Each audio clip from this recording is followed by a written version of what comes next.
Disruptive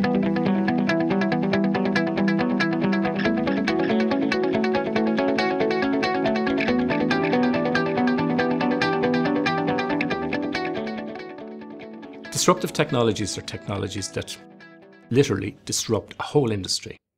And they're particularly important because in the situation where you have a disruptive technology or a disruptive business model, the incumbents in an industry tend to disappear or be significantly diminished. A good example might be the iPhone. So the iPhone was a technology that was developed by Apple and a business model that was introduced by Apple, and it transformed the phone industry. And importantly, Apple weren't involved in the phone industry heretofore. There's a whole series of examples right through history of technologies coming in that upset the incumbents in an industry, and they typically are brought in by people who are and organizations that are completely outside the industry. And in that context, Bitcoin and the blockchain is potentially a very interesting example of a disruptive technology that could have an impact on a wide range of different industries. Bitcoin is a virtual currency for the internet solely, so there aren't actually coins in existence, but it is a technology that allows people to buy and sell stuff on the internet without recourse to banks or without recourse to a central authority. It is based on a computer algorithm or a series of algorithms that is called the blockchain.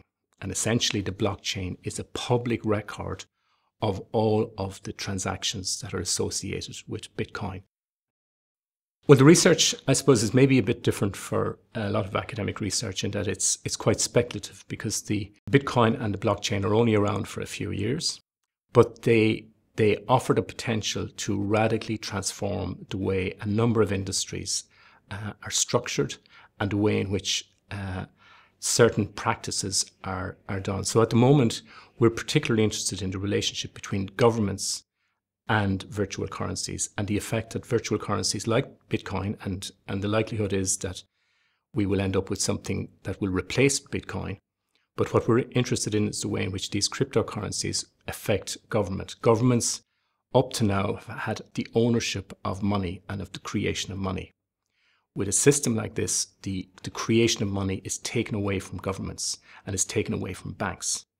So it's very clear with the current debates about the monetary crisis in Europe and in Greece, that the creation of money is a very central part of the political process.